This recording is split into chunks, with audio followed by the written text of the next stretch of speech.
Death, the nation's #1 killer, whatever nation you live in, is inevitable.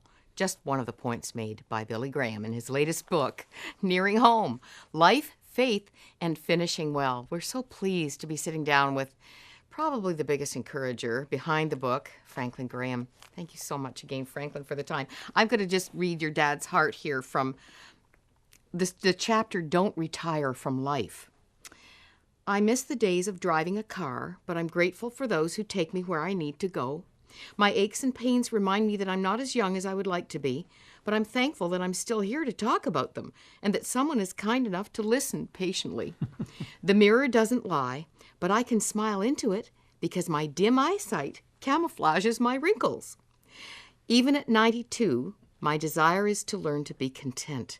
We should never get too old to learn or too old to smile. Yeah.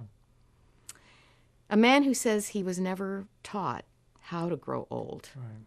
is teaching us page by page. It's wonderful. I think all of us children, my father's always been gracious, and he's always been a sweet person. He hasn't been the most patient. Not a grumpy old man, though. Not grumpy.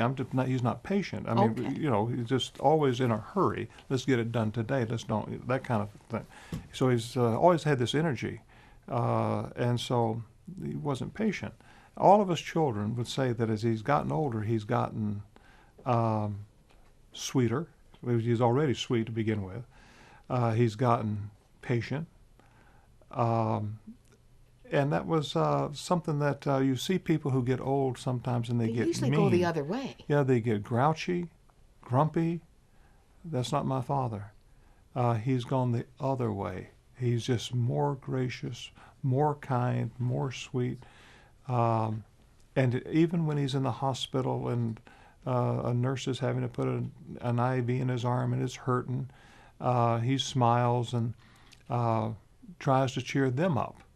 And it's just to see this transformation, where And all of us were a little afraid. When he gets would go old, the he's other going to way. be hard to take Yeah. care of. Who's going to take care Especially of when him? he's been on the go and had thousands in his life. And, the founder of Gospel Missionary Union, I interviewed the man years ago, Donald P. Scheidler, and I thought, having pioneered as he did, that he would really shake up the crowd.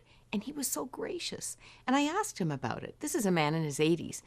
And he said very early in his life, he prayed. He began to pray that God would make him a gracious old man. And I thought about this as I was reading your dad's book.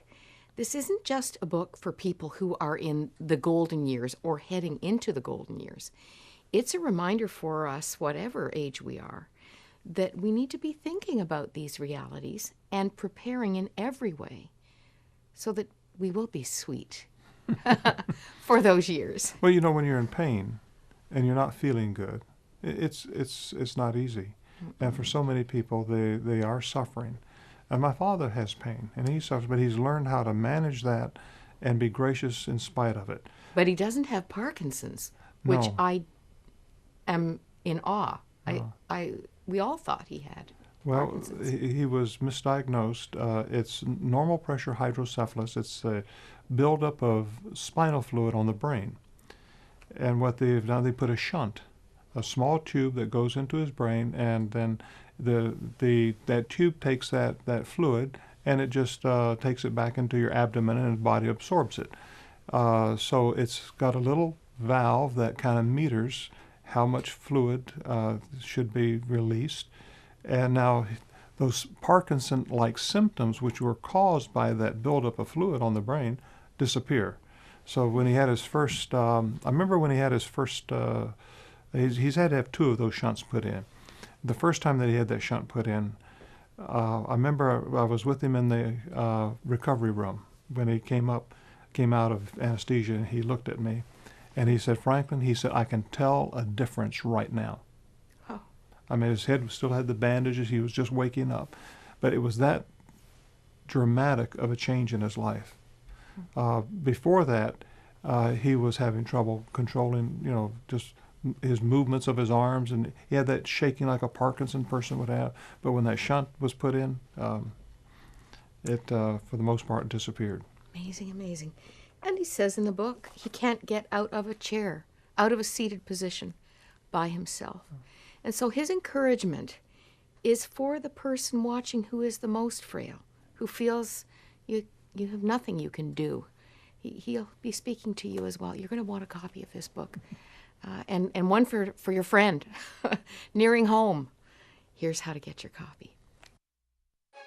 Billy Graham, by the grace of God and the support of his family and team, has guided millions of people to faith in Jesus.